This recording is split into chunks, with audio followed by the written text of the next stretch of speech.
Miss হবে না আপনার পছন্দের টিভি শো। দেখুন জি5 অ্যাপে একদম ফ্রি। তোমার যা শাস্তি দেওয়ার আমাকে দাও, তোমার মন যা চায় তুমি আমায় বলো, যা শোনাতে চাও শোনাও আমাকে। রাই প্লিজ আমাকে একটা সুযোগ দাও, আরে একটা সুযোগ দাও আমাকে প্লিজ। রাই হসপিটালে যা যা হয়েছে সেটার জন্য আমি ক্ষমা চাইছি, যা যা ঘটেছে হসপিটালে সে সব কিছুর জন্য। আর শুধু তাই নয়, আমি যা বলেছি, আমার মা যা যা বলেছে সে সব কিছুর জন্য আমি ক্ষমা চাইছি। বিশ্বাস করুন আমি কিন্তু হসপিটালে অর্থের অহংকার দেখাতে যাইনি। মা যে কথাগুলো বলেছে সেগুলো মায়ের বলা উচিত হয়নি। আমরা যাই করেছি রায়ের সাথে সেসব অত্যন্ত অন্যায় করেছি আমরা রায়ের সাথে। I am sorry for everything. শুনলাম তোমার কথা, আর কিছু বলার আছে? আছে। আমি রায়ের মুখোমুখি হতে চাই, রায়ের সাথে কথা বলার দরকার আছে আমার। উনি প্লিজ আপনি আমাকে ফিরিয়ে দেবেন না। আপনি স্রোতের মতন ছেলে মানুষ নন, এরকম কিছু করবেন না আপনি প্লিজ। দেখুন আপনি তো ম্যারিড, আপনি নিজেও জানেন যে স্বামী স্ত্রী সম্পর্কের মাঝে অন্য কারোর আসা উচিত না, এটা ঠিক না। একটা সময় স্বামী স্ত্রীকে মুখোমুখি হতে হয়, আমি শুধু সেই সময়টুকুই চাইছি আপনার কাছে। প্লিজ আমাকে হেল্প করুন, আমাকে এইটুকু সময় অ্যারেঞ্জ করে দিন।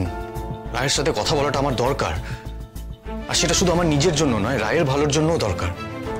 সময় আর সুযোগ দুটোই তোমার কাছে অঢেল ছিল, কিন্তু আমি বলতে বাধ্য হচ্ছি তুমি দুটোরই অপচয় করেছো। তুমি নিজেই স্বামী স্ত্রীর সম্পর্কটাকে অসম্মান করেছো। আর আমি যতদূর বুঝেছি তোমার এই বোঝাপড়ার মেয়াদটা ফুরিয়ে গেছে। তাই আর তোমার এখন রায়ের ভালো মন্দ ভাবার কোনো দরকার নেই, ওর ভালো ভাবার জন্য আমরা আছি। প্লিজ বৌমনি আমার কথাটা বোঝার চেষ্টা করুন। সম্পর্ক এতটা ঠুনকো হতে পারে না, এটার কোনো ভ্যালিডিটি থাকতে পারে না যে এটার মেয়াদ উত্তীর্ণ হয়ে যাবে। হ্যাঁ আমি মানছি যে একটা ভুল বোঝাবুঝির পাকে চক্রে পড়ে আমাদের সম্পর্কটা একটা জটিল সময়ের মধ্যে দিয়ে যাচ্ছে, কিন্তু সেই জটিলতা থেকে বেরিয়ে আসার চেষ্টাটাও তো আমাদেরই করা উচিত। একবার শুধু আমি রায়ের মুখোমুখি হতে চাই, আর কারো সামনে না, শুধু আমি আর রায়। আমি রায়ের মুখ থেকে কিছু কথা শুনতে চাই, আর আমি নিজেও ওকে কিছু বলতে চাই। কিন্তু হসপিটালে ওকে দেখেও কি তুমি বোঝোনি যে ওর কিচ্ছু বলার নেই তোমাকে? একদম কিচ্ছু না। কি ব্যাপার অনির্বাণ, তুমি এখানে কেন? আমরা তো তোমাকে এখানে এক্সপেক্ট করছি না। বিক্রম তুমি কিচ্ছু জানো না, তাই অকারণে এই কথার মধ্যে তুমি ঢুকো না প্লিজ। আমি যে কাজটা করতে এখানে এসেছি সেই কাজটার নাম এটা পর্যন্ত আমি এখান থেকে যাচ্ছি না। আমি সব শুনেছি, আমি সব জানি, আর দরকার হলে এই কথার মধ্যে আমি ঢুকতে বাধ্য। আর তুমি কে ভাই? হ্যাঁ, আমার বাড়িতে এসে আমাকে অর্ডার দিচ্ছ? বেশ, তাহলে আমি তোমাকেই অনুরোধ করছি, প্লিজ আমাকে রায়ের সাথে দেখা করতে দাও। বৌমনি আমাকে রায়ের সাথে দেখা করতে দিচ্ছে না, তাই আমি তোমাকে রিকোয়েস্ট করছি প্লিজ তুমি আমার কথাটা একটু বোঝো, রায়ের সাথে দেখা করার ব্যবস্থা করে দাও প্লিজ। অনির্বাণ একটা কথা বলছি তোমার, আমার আর আমার স্ত্রীর মধ্যে অনেক রকম মান অভিমান হয়, ঝগড়াও হয়, কিন্তু আমাদের মধ্যে এতটাও দূরত্ব তৈরি হয়নি যে রায়ের ব্যাপারে আমাদের মতামত আলাদা হবে। তাই আমাদের দুজনেরই এটাই ডিসিশন, রায়কে তোমার সাথে দেখা করতে দেব না। আর এত বড় একটা অপারেশনের পরে তো একদমই না। ও, তুমিও তার মানে চাও না আমি রায়ের সঙ্গে দেখা করি? আমার তো মনে হচ্ছে সাদাভাবে বললে এটাই বোঝাচ্ছে। দেখো তোমাকে বেশিক্ষণ এই বাড়িতে আমরা অ্যালাউ করতে পারছি না, তুমি প্লিজ এখান থেকে চলে যাও, সেটাই ভালো হবে। সরি বিক্রম, আমি মানতে পারলাম না। রায় আমার স্ত্রী, আমরা আইন মেনে বিয়েটা করেছি। এই পৃথিবীর কেউ না আমাকে আমার স্ত্রীর সাথে কথা বলা থেকে আটকাতে পারে না, তুমিও না আর তোমার স্ত্রীও না। তুমি এক্স্যাক্টলি কি চাইছো বলো তো অনির্বাণ দা? কেন বারবার বিরক্ত করছো? এবার কিন্তু আমি পুলিশকে খবর দিতে বাধ্য হব। আমার না ভাবতে অবাক লাগছে স্রোত, তোমাকে আমি কোনোদিন নিজের বোন বলে ভেবেছিলাম, লিটল সিস বলে ডাকতাম আমি তোমায়।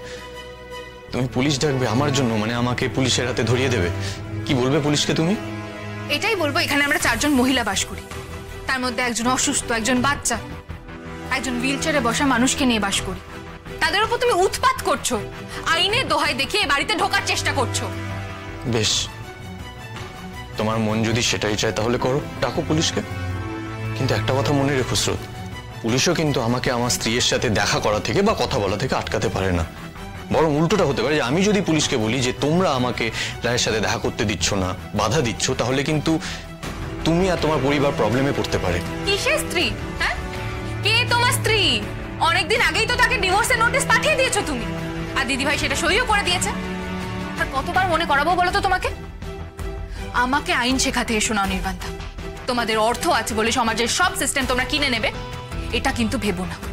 স্রোত, আমি পুলিশ ডাকতে চাই না, আর আমি এই ধরনের কাজ করবো না কোনোদিন।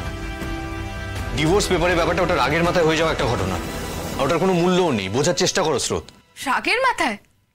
ও আচ্ছা, রাগের মাথায় তুমি ডিভোর্সের নোটিশ পাঠাবে, আর রাগ ঠান্ডা হয়ে গেলে গোলাপ ফুল পাঠাবে, আর দিদিভাইকে সবটা মেনে নিতে হবে। কেন কেন বলো তো? দিদিভাই কি তোমার খেলার পুতুল নাকি? আমার না আর কোনো কথা বলতে ভালো লাগছে না, আর কিছু শুনতে ইচ্ছে করছে না। বিগত কয়েকদিন ধরে আমি তোমাদের সাথে অকারণে অনর্থক তর্ক করে সময় নষ্ট করছি। আমার যা শোনার আমি রায়ের মুখ থেকে শুনতে চাই, আর আমার যা বলার আমি নিজের মুখে রায়কে বলবো।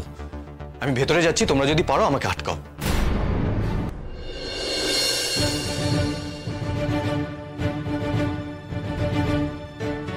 আমি তোমার যন্ত্রণার কারণ হতে আসিনি এখানে রাই।